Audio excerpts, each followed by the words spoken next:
ऐसी सीट पे बनाया है जो सामान्य सीट है।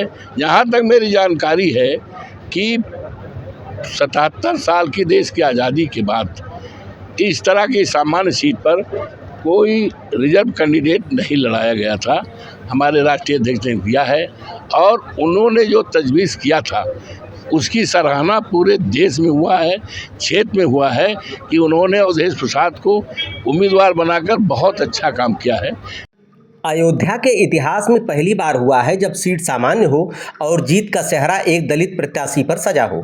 जी हां, यह है मिल्कीपुर के वर्तमान विधायक दलित अवधेश प्रसाद। अखिलेश यादव ने सामान्य सीट पर एक दलित को टिकट देकर सभी को चौंका दिया था, लेकिन अखिलेश यादव का यह प्रयोग सफल रहा। यही नहीं, अयोध्या में राम मंदिर मुद्दा फेल हो गया। फैजाबाद लोकसभा क्षेत्र से भाजपा की करारी शिकस्त हुई। जनता की नाराजगी भाजपा प्रत्याशी लल्लू सिंह को ले डूबी। ओवर कॉन्फिडेंस, जनता को इग्नोर करना, विकास के नाम पर तोड़फोड़ की नाराजगी भाजपा प्रत्याशी लल्लू सिंह को ले डूबी। इसी मुद्दे को लेकर इंडिया गठबंधन के सपा प्रत्याशी अवधेश प्रसाद मैदान में उतरे थे। इंडिया गठबंधन के सपा प्रत्याशी अवधेश प्रसाद ने भाजपा के लल्लू सिंह को लगभग 55,000 वोटों से हराया। मतगणना शुरू होने से लेकर अंतिम समय तक अवधेश प्रसाद बढ़त बनाए रखे। काउंटिंग के दौरान कांटे की टक्कर देखी गई। कभी 2,000 से आगे तो कभी 5,000 से आगे होते हुए 55,000 की लीड सपा ने ले ली। फैजाबाद लोकसभा में 5 विधानसभा हैं। अयोध्या, बीकापुर, बिल्कीपुर, रुदौली और बाराबंकी दरियाबाद। जिस अयोध्या विधानसभा से भाजपा पूर्व में 50,000 से अधिक लीड लेती थी, उसी अयोध्या विधानसभा में भाजपा केवल 4600 वोट से ही आगे रही। बाकी चारों विधानसभा में इंडिया गठबंधन ने अपना पताका फहराया। इंडिया गठबंधन के अवधेश प्रसाद काउंटिंग के पहले ही कह चुके थे कि उन्हें जनता ने जीत का सर्टिफिकेट दे दिया है।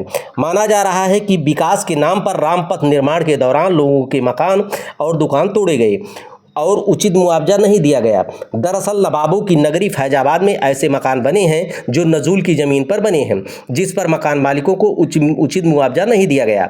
कहा गया कि यह सरकारी ज़मीन, इसका मुआवजा नहीं दिया जाएगा। इस तरह से 14 कोसी परिक्रमा मार्ग के चौड़ीकरण में हजारों मकान और दुकान आई जिनको तोड़ दिया गया और कहा गया कि आपका मकान नजूल की ज़मीन पर बना है, इसका मुआवजा नहीं दिया जाएगा। इसका खामियाजा भाजपा को भुगतना पड़ा और लल्लू सिंह को हार का सामना करना पड़ा। हम तो बताइए, ये जीत का श्रेय जो है इस 54 लोकसभा फैजाबाद की देवतुल्य जनता को देना चाहता हूँ, जिन्होंने ये किया है। और उसके बाद हमारे राष्ट्रीय अध्यक्ष माननीय अखिलेश यादव जी को कि उन्होंने मुझे उम्मीदवार बनाया है और ऐसी सीट पे बनाया है जो सामान्य सीट है। यहाँ तक मेरी जानकारी है कि 77 साल की देश की आज़ादी के बाद इस तरह की सामान्य सीट पर कोई रिजर्व कैंडिडेट नहीं लड़ाया गया था।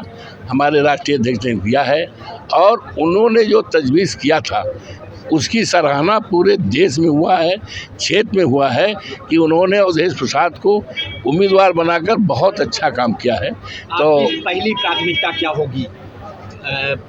सांसद होने के बाद आपके क्षेत्र के लिए क्या पहली प्राथमिकता होगी? किन किस तरह की प्राथमिकता है? ऐसा है कि जिस तरह से यहाँ के लोगों ने एक इतिहास बनाया है और यहाँ के लोग बड़े सौभाग्यशाली हैं और हम भी अपने सौभाग्यशाली मानते हैं कि एक इतिहास बनाया है। और भारतीय जनता पार्टी जो पूरे देश को अयोध्या के नाम पर गुमराह करती थी और चुनाव में तमाम तरह के वो किए थे, यहाँ तक कि राष्ट्रपति जी भी आई थी, हमें उनके बारे में कुछ नहीं कहना है, और भूतपूर्व राष्ट्रपति भी आए थे। कौन नहीं आया था भाई? और पूरे देश को लाने का काम किया था। पूरे देश के चाहे मिनिस्टर हों, राज्यपाल हैं, सबको ये चुनाव की तैयारी के लिए लाया गया था। लेकिन ये सब पोल खुल गई है। अब इनके जहाँ से पट्टी में कोई नहीं आएगा। और ये फैजाबाद और अयोध्या ये मर्यादा पुरुषोत्तम राम की धरती है। उनकी मर्यादाओं में खंडित की गई थी, उनको मर्यादाओं को पूरा करेंगे और पूरे क्षेत्र का विकास करेंगे। मंत्री जी, हर जीत के बड़े मायने होते हैं, लेकिन अयोध्या की जीत के कितने बड़े मायने हैं, कितना बड़ा संदेश है? अब इसको अर्थ लगा लो आप, कितने मायने हैं ये तो आप खुद विद्वान हैं। कितना मायने हैं ये तो देश में सब मैसेज गया, विदेश के लोग भी आ रहे हैं, तो इसी से बात लगा लो। ये भाई ये तो मामूली सीट नहीं है ना, ये अयोध्या की सीट है और अयोध्या पर ही भारतीय जनता पार्टी पूरी राजनीति करती थी। पूरी देश में जो राजनीति की थी अयोध्या के रूप में करती थी। माननीय प्रधानमंत्री जी यहाँ से लड़ना चाहते थे, मैं तो सोचता था प्रधानमंत्री जी लड़े तो बहुत अच्छा होगा, वहाँ उनको भी जनता हराएगी, तो वो तो आए नहीं। हिसाब किताब लगाया, तमाम रिपोर्ट मंगाया तो कहा ये सुरक्षित सीट नहीं है और विपक्ष का जो उम्मीदवार है अवधेश प्रसाद बड़ा ज़मीनी है और लोकप्रियता है और सब लोग समर्थन करेंगे। तो हमारे प्रधानमंत्री, मैं तो इंतजार करता था कि माननीय प्रधानमंत्री जी 3-3, 4-4 बार आए और हमारे मुख्यमंत्री जो 84 बार आए।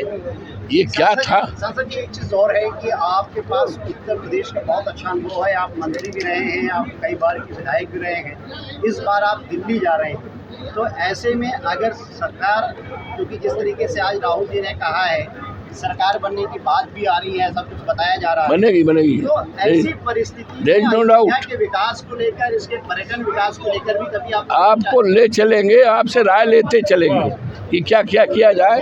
मिल बैठ करके हम राय बात करके आप लोगों से भी राय लेंगे कि क्या क्या संभावनाएं हैं, किस तरह विकास किया जाए।